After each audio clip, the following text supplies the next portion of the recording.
ರಾಜ್ಯಸಭೆ ರಾಜಕೀಯ ಕುದುರೆ ವ್ಯಾಪಾರ ಶುರುವಾಯ್ತ. ರಣರಣ ರಾಜಕೀಯದಲ್ಲಿ ಡಿಸಿಎಂ ಡಿಕೆಶಿ ಧಮ್ಕಿ ಬಾಂಬ್. ಕಾಂಗ್ರೆಸ್ ಶಾಸಕರಿಗೆ ಧಮ್ಕಿ ಹಾಕಿದ್ಯಾರು ಹಾಗಾದ್ರೆ?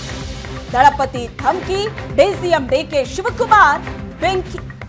ಕಾಂಗ್ರೆಸ್ ಶಾಸಕರಿಗೆ ಕುಮಾರಸ್ವಾಮಿ ಧಮ್ಕಿ ಹಾಕಿದ್ದಾರೆ. ಕುಮಾರಸ್ವಾಮಿ ವಿರುದ್ಧ ಡಿಸಿಎಂ ಡಿಕೆಶಿ ಸ್ಫೋಟಕ ಆರೋಪವನ್ನ ಮಾಡ್ತಿದ್ದಾರೆ. ರಾಜ್ಯಸಭೆ ಚುನಾವಣೆಯ ಹೊತ್ತಲ್ಲೇ ಬೆದರಿಕೆ ಹಾಕಿದ್ದಾರೆ. ಎಚ್ಡಿಕೆ ಧಮ್ಕಿ ಬಗ್ಗೆ ನನಗೆ ಕೆಲವರು ಮಾಹಿತಿ ನೀಡುತ್ತಿದ್ದಾರೆ ಅಂತ ಡಿಕೆ ಶಿವಕುಮಾರ್ ಹೇಳಿಕೆ ಕೊಟ್ಟಿದ್ದಾರೆ. ಕುಮಾರಸ್ವಾಮಿ ಯಾರಿಗಾರಿಗೆ ಏನೇನು ಮಾತಾಡ್ತಾ ಇದ್ದಾರೆ, ಏನೇನು ಧಮ್ಕಿ ಆಗ್ತಾ ಇದ್ದಾರೆ, ಯಾವ ಫೋನ್ಗಳು ಹೋಗ್ತಾ ಇದೆ, ಯಾವ MLA ಹೋಗ್ತಾ ಇದೆ, ಎಲ್ಲ ಬಂದು ನಮ್ಗೆ ಹೇಳ್ತಾ ಇದ್ದಾರೆ. BJP ಅವ್ರದ್ದು ಏನೇನೋ ಸ್ಟ್ರಾಟಜಿ ಎಲ್ಲ ಹೋಗ್ತಾರೆ. ಫಸ್ಟ್ ಅವ್ರ ಮನೆ ರೆಡಿ ಮಾಡ್ಕೊಳ್ಳಿ ಸಾಕು. ಏನೇನೋ ಆಫರ್ ಮಾಡಿದ್ದಾರೆ, ಅವರೆಲ್ಲ ಬಂದು ನಮ್ಗೆ ಹೇಳಿದ್ದಾರೆ, ಧಮ್ಕಿಗಳು ಹಾಕಿದ್ದಾರೆ, ಎಲ್ಲ ಗೊತ್ತಿದೆ. ನಾನು ಈಗ ಮಾತಾಡಕ್ಕೆ ಹೋಗಲ್ಲ. ಮಾತಾಡೋರು ಮಾತಾಡ್ತಾರೆ. ನಮ್ಗೆ ಅವಶ್ಯಕತೆ ಇಲ್ಲ ರೀ. ಕುಮಾರಸ್ವಾಮಿ ಯಾರಿಗಾರಿಗೆ ಏನೇನು ಮಾತಾಡ್ತಾ ಇದ್ದಾರೆ, ಏನೇನು ಧಮ್ಕಿ ಆಗ್ತಾ ಇದ್ದಾರೆ, ಯಾವ ಧಮ್ಕಿಯ ಸಂಸ್ಕೃತಿಯಲ್ಲಿ ಬಂದಿರೋರು ಯಾರು, ಬ್ಯಾಕ್ಗ್ರೌಂಡ್ ಯಾರು, ಯಾವ ಬ್ಯಾಕ್ಗ್ರೌಂಡಲ್ಲಿ ಬಂದವರು ಇವರು? ಹಲವಾರು ಜನ ಹೇಳಿದ್ದಾರೆ.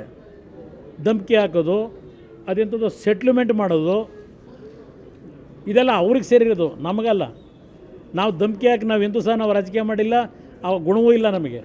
ಧಮ್ಕಿ ಹಾಕಿ ಸಿಕ್ಕಿದ ಜಾಗಕ್ಕೆ ಫೆನ್ಸಿಂಗ್ ಹಾಕೊಳ್ಳೋದು, ಧಮ್ಕಿ ಹಾಕಿ ಸಿಕ್ಕಿದಾರನ್ನ ಊರು ಬಿಟ್ಟು ಓಡಿಸೋದು, ಈ ಕೆಲಸ ನಾವು ಮಾಡಿಲ್ಲ. ಧಮ್ಕಿ ಹಾಕೋ ಅವಶ್ಯಕತೆ ನಾನು ಅವತ್ತೇ ಹೇಳಿದ್ದೀನಿ. ನಮ್ಮ ಅರ್ಜಿ ಹಾಕಿದ ದಿವಸಲೇ ನಮ್ಮ ಅಭ್ಯರ್ಥಿ ಈ ಬಗ್ಗೆ ಹೆಚ್ಚಿನ ಡೀಟೇಲ್ಸ್ ಅನ್ನ ಕೊಡ್ತಾರೆ ನಮ್ಮ ಪ್ರತಿನಿಧಿ ಸುರೇಶ್ ಸಂಪರ್ಕದಲ್ಲಿದ್ದಾರೆ.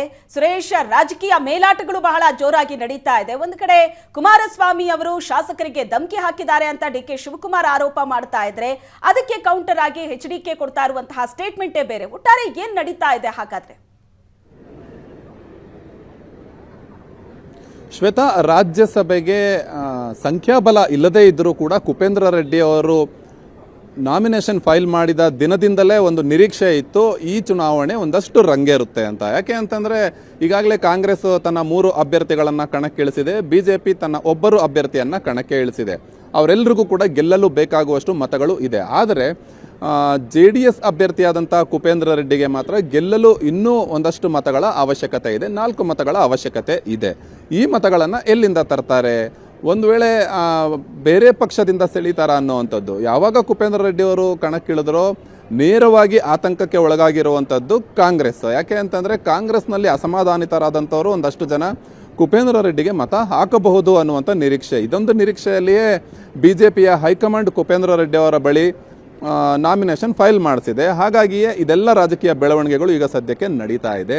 ಇತ್ತೀಚಿನ ಬೆಳವಣಿಗೆಗಳನ್ನು ನೋಡ್ತಾ ಇದ್ರೆ DK ಶಿವಕುಮಾರ್ ಅವರು ಒಂದು ಕಡೆ ಆರೋಪ ಮಾಡ್ತಾರೆ, ಕುಮಾರಸ್ವಾಮಿ ಅವರು ಧಮ್ಕಿ ಹಾಕ್ತಿದ್ದಾರೆ. DK ಶಿವಕುಮಾರ್ ಅವರು ಮಾಡ್ತಾ ಇರುವಂತಹ ಆರೋಪ ಆದ್ರೆ, ಮತ್ತೊಂದು ಕಡೆ ಶಾಸಕ ರವಿಕುಮಾರ್ ಅವರು ಮಾಡ್ತಾ ಇರುವಂತಹ ಸ್ಫೋಟಕ ಆರೋಪ ಏನಂದ್ರೆ, ಕುದುರೆ ವ್ಯಾಪಾರ ಬಹಳ ಜೋರಾಗಿ ನಡೀತಾ ಇದೆ. ಕೋಟಿ ಕೋಟಿ ಆಮಿಷ ಒಡ್ಡಲಾಗ್ತಾ ಇದೆ, 100 ಕೋಟಿ 150 ಕೋಟಿ ಆಫರ್ ಮಾಡ್ತಾ ಇದ್ದಾರೆ ಅನ್ನುವಂತಹ ಆರೋಪವನ್ನ ರವಿಕುಮಾರ್ ಏನ್ ಮಾಡ್ತಾ ಇದ್ದಾರೆ, ಇದ್ರ ಬಗ್ಗೆ ಯಾವ ರೀತಿಯಾದಂತಹ ಪ್ರತಿಕ್ರಿಯೆ ವ್ಯಕ್ತವಾಗ್ತಾ ಇದೆ?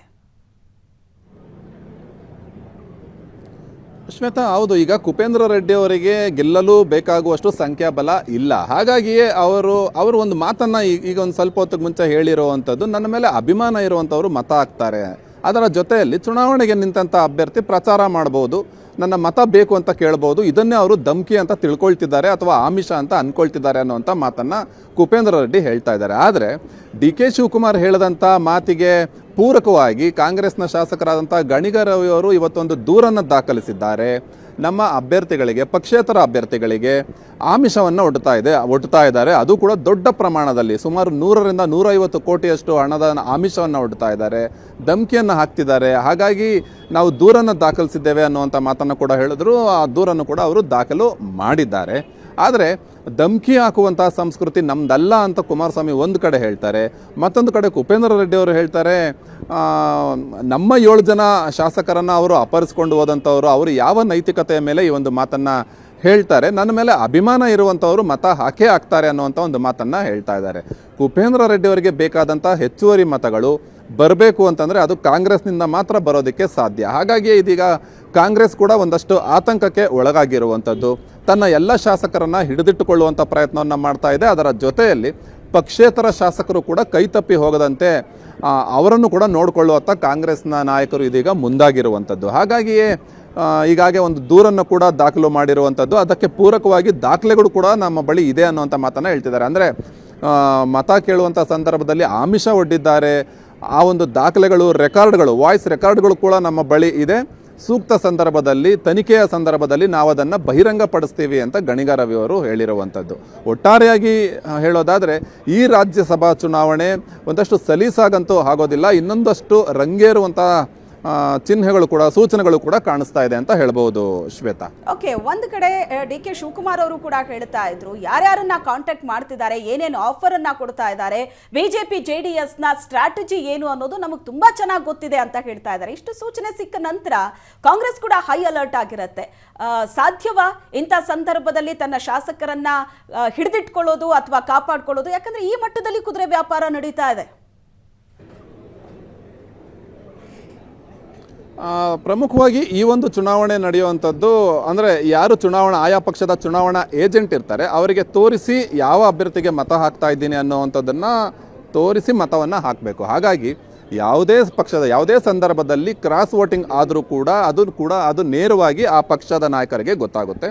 ಆಗ ಅವರ ಮೇಲೆ ಶಿಸ್ತು ಕ್ರಮವನ್ನು ತೆಗೆದುಕೊಳ್ಳುವಂತಹ, ದೂರು ನೀಡುವಂತಹ ಎಲ್ಲ ಸಾಧ್ಯತೆಗಳು ಇರ್ತವೆ. ಹಾಗಾಗಿಯೇ ಈ ಒಂದು ಚುನಾವಣೆ ಸಾಕಷ್ಟು ಕುತೂಹಲವನ್ನು ಕೆರಳಿಸಿರುವಂಥದ್ದು. ಹಿಡಿದಿಟ್ಕೊಳ್ಳೋದಕ್ಕೆ ಖಂಡಿತ ಸಾಧ್ಯ. ಅವರೆಲ್ಲರಿಗೂ ಕೂಡ ಒಂದು ವಿಪ್ಪನ್ನು ಜಾರಿ ಮಾಡಲಾಗಿರುತ್ತೆ. ಅದರ ಜೊತೆಯಲ್ಲಿ ಆಯಾ ಶಾಸಕರನ್ನು ತಮ್ಮ ಅಂಕೆಯಲ್ಲಿ ಇಟ್ಕೊಳ್ಳುವಂಥ ಪ್ರಯತ್ನಗಳನ್ನು ಮಾಡಲಾಗುತ್ತೆ. ಅದರ ಜೊತೆಯಲ್ಲಿ ಕಾಂಗ್ರೆಸ್ ತನ್ನ ಶಾಸಕರನ್ನು ರೆಸಾರ್ಟ್ಗೆ ಕರೆದುಕೊಂಡು ಹೋಗ್ತಾರೆ ಅನ್ನುವಂಥ ಮಾತು ಕೂಡ ಸದ್ಯದ ಮಟ್ಟದಲ್ಲಿ ಕೇಳಿಬರ್ತಾ ಇದೆ ಚುನಾವಣೆಯ ಹಿಂದಿನ ದಿವಸ. ಹಾಗಾಗಿ ಯಾವುದೇ ಹಂತದಲ್ಲಿ ತಮ್ಮ ಪಕ್ಷದ ಮತಗಳು ಕೈ ತಪ್ಪಿ ಹೋಗದಂತೆ ನೋಡಿಕೊಳ್ಳುವಂಥ ನಿಟ್ಟಿನಲ್ಲಿ ಕಾಂಗ್ರೆಸ್ ಇದೀಗ ಮುನ್ನೆಚ್ಚರಿಕಾ ಕ್ರಮಗಳನ್ನು ಕೂಡ ತೆಗೆದುಕೊಳ್ತಾ ಇದೆ.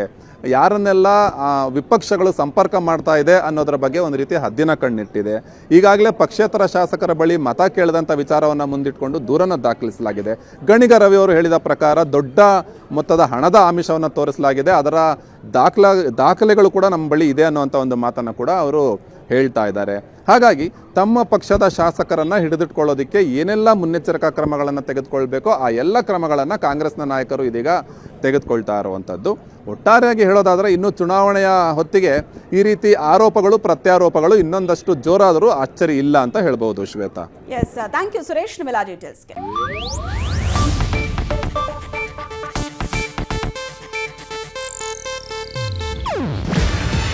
ಇದು ಏಷ್ಯಾನೆಟ್ ನ್ಯೂಸ್ ನೆಟ್ವರ್ಕ್ ಪ್ರಸ್ತುತಿ. ನೀವು ನೋಡ್ತಿದ್ದೀರಾ ಏಷ್ಯಾನೆಟ್ ಸುವರ್ಣ ನ್ಯೂಸ್.